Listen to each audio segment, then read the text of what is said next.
This is more than legacy.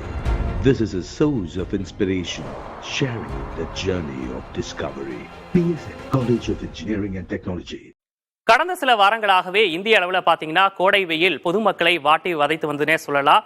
தொடர்ச்சியாக பல இடங்களுக்கு எச்சரிக்கை எல்லாம் கொடுக்கப்பட்டிருந்தது. சிவப்பு, மஞ்சள், ஆரஞ்சு போன்ற அலர்ட்லாம் கொடுக்கப்பட்டிருந்தது. இப்போ தமிழகத்தை பொறுத்த வரைக்கும் அடுத்த 2-3 தினங்களுக்கு எப்படி இருக்கு அப்படின்ற விவரங்களை தான் நம்ம இப்போ பார்க்க போறோம். தமிழகத்தை பொறுத்த வரைக்கும் உள்பகுதிகளில் இயல்பை விட 2 முதல் 4 டிகிரி செல்சியஸ் வரை வெப்பம் அதிகமாக பதிவாவதற்கான வாய்ப்பு இருக்கு அப்படின்னு சொல்லி வானிலை ஆய்வு மையம் தரப்புல இருந்து சொல்லப்பட்டிருக்கு. பல இடங்களில் நம்ம தொடர்ச்சியா பார்த்துட்டு வரோம். சதம் அடிச்சிட்டு இருந்ததையும் பார்த்துட்டு இருக்கோம். குறிப்பா ஈரோடு போன்ற பகுதிகளெல்லாம் கூட தொடர்ச்சியாக வரலாறு காணாத வெப்பநிலை பதிவாகிட்டு இருந்தது.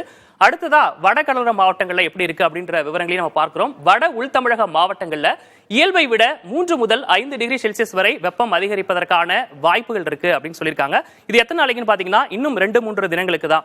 இவ்வளவு நாள் இந்த கொடுமை அனுபவிச்சிட்டோம். இன்னும் 2-3 நாள் இதை தாங்கிட்டோம்னா அதற்கப்புறம் ஒரு மகிழ்ச்சியான செய்தியும் வானிலை ஆய்வு தரப்புல இருந்து சொல்லியிருக்காங்க. அதாவது பாத்தீங்கன்னா மே 5, 6ஆம் தேதிகள்ல தமிழகம் மற்றும் புதுச்சேரியில இடி மின்னலுடன் அதாவது லேசானது முதல் மிதமான மழைக்கு வாய்ப்பு இருப்பதாகவும் அவங்க சொல்லியிருக்காங்க. இது மகிழ்ச்சியான ஒரு குளிர்ச்சியான செய்தினே சொல்லலாம். மே 7ஆம் தேதிக்கான அந்த விவரத்தையும் நமக்கு கொடுத்திருக்காங்க. அதுல பாத்தீங்கன்னா பல இடங்களுக்கு கனமழைக்கான எச்சரிக்கையும் கொடுக்கப்பட்டிருக்கு. பாத்தீங்கன்னா எந்தெந்த இடம்ன்றதையும் நம்ம திரையில பார்க்கிறோம். தேனி, திண்டுக்கல், திருப்பூர், கோவை, நீலகிரி, ஈரோடு, சேலம், தருமபுரி, கிருஷ்ணகிரி இது போன்ற பகுதிகளெல்லாம் கனமழைக்கான வாய்ப்பு இருக்குன்னு சொல்லியிருக்காங்க. ஈரோட்லாம் பாத்தீங்கன்னா வரலாறு காணாத வெயில் பதிவாகி இருந்த நிலையில 7ஆம் தேதி அங்கு கனமழைக்கு வாய்ப்பு இருக்கதா சொல்லியிருக்காங்க. நிச்சயமாக அந்த பகுதி மக்களுக்கு இது ஒரு மகிழ்ச்சியான செய்தியா தான் இருக்கும். சரி, இது மாதிரி மழை நேரத்தில் மீனவர்களுக்கான எச்சரிக்கை கொடுக்கப்படுவதும் வழக்கம் தான்.